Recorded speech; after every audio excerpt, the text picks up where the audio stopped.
Shalom, saudara-saudari yang dikasihi Kristus. Jumpa kita pada kesempatan ini melalui renungan harian GKI Kuitang. Hari ini Senin 7 Oktober 2024 bersama saya Pendeta Emeritus Arti Sembiring. Nas firman Tuhan menjadi landasan renungan kita terambil dari kitab Keluaran. Keluaran pasal 19 ayat 20. Saya bacakan untuk kita demikian firman Tuhan ini. Lalu Tuhan turun ke atas gunung Sinai, ke puncak gunung itu.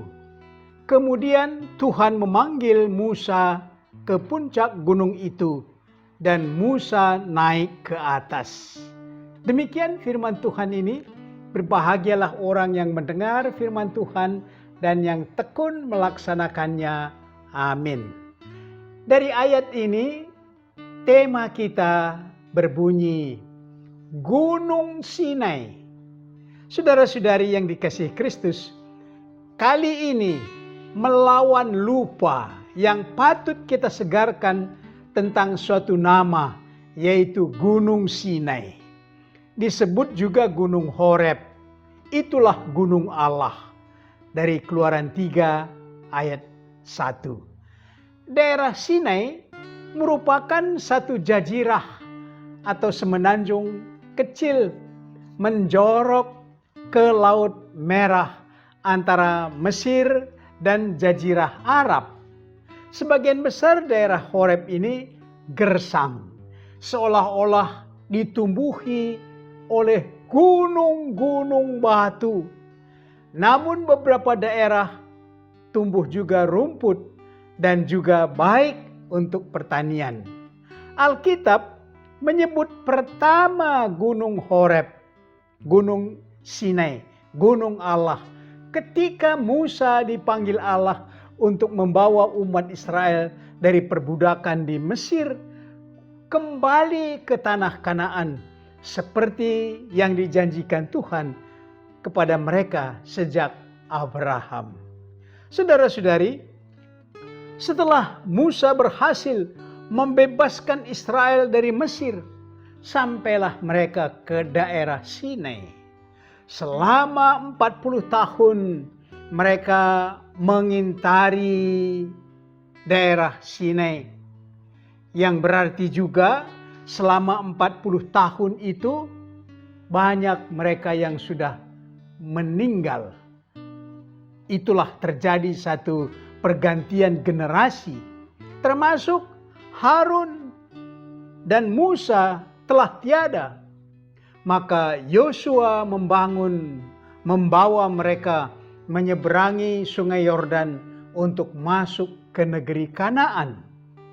Nah, renungan kita menjadi peristiwa terpenting untuk mengenal Gunung Sinai ini. Umat Israel sudah cukup lama berkemah di kaki gunung tertinggi dari semua gunung-gunung yang ada di daerah Sinai, di daerah Horeb ini.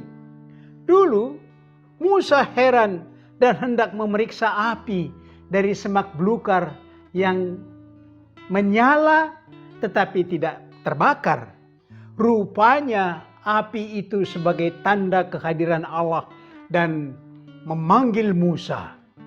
Demikian juga setelah suatu umat yang besar dibawa oleh Musa ke daerah Sinai ini, umat yang besar itu menyaksikan kobaran asap api, kilat pada saat siang dan malam, guntur, guruh disertai dengan gempa, membuat hati umat itu takut. Dan Tuhan berbicara dari atas gunung itu, sehingga umat itu berkata kepada Musa, "Engkau sajalah yang naik menemui Tuhan, supaya jangan kami mati." Gunung Sinai itu dikuduskan. Akhirnya Musa dipanggil Tuhan naik ke atas Gunung Sinai. Selama 40 hari, 40 malam, Musa bertemu dengan Tuhan untuk menerima firman. menjadi hukum atau aturan untuk taat mengikuti Tuhan. Berbagai aturan disampaikan oleh Tuhan, dan yang paling utama, Tuhan menulis 10 hukum di atas 2 lembar atau loh batu. Semua hukum, terutama 10 hukum itu dirangkum menjadi Taurat yang disebut dalam Alkitab Taurat Musa. Selama 40 hari itu juga asap tebal, kilat dan guruh, bunyi sangkakala yang menggetarkan gunung itu juga merupakan ujian bagi umat Israel. Dan mereka sayangnya jatuh ke dalam dosa dengan menyuruh Harun membuat patung anak lembu menjadi sembahan mereka selama Musa di atas gunung Sinai. Selama 40 hari disebut juga Nabi Elia. Setelah dia membinasakan nabi-nabi Baal di Gunung Karmel, maka Nabi Elia bersembunyi dari kejaran Isabel, istri Ahab, raja Israel. Dia sampai ke Gunung Horeb. Dari sanalah dia dipanggil oleh Tuhan agar kembali ke Israel menyampaikan firman Tuhan. Kita bisa lihat dari 1 Raja-Raja 19 ayat 8. Kalau kita boleh lihat di sini, Horeb, Gunung Sinai menjadi tempat dipanggil oleh Tuhan menyampaikan firman-Nya kepada umat manusia. Mari kita aplikasikan renungan ini dengan pokok-pokok berikut. Pertama, negara yang menguasai semenanjung Sinai sekarang. Apakah A. Arab, B.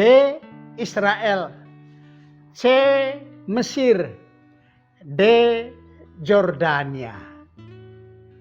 Kedua, di Sinai ada terusan Suez yang menghubungkan laut, 2 laut di selatan dan di utaranya. Laut apa kedua laut itu?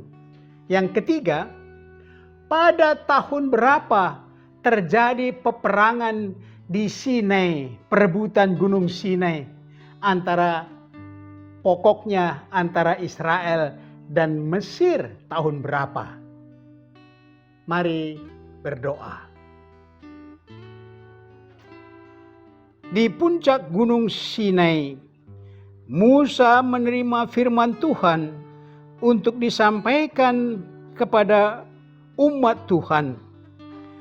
Firman dari Gunung Sinai ini meneguhkan pengajaran dan janji dari Tuhan yang digenapi di dalam Yesus Kristus. Ketaatan kami akan firman dan janji Tuhan menjadi genap dengan ketaatan kami dalam Yesus Kristus menjadi jalan kebenaran dan hidup kekal. Amin.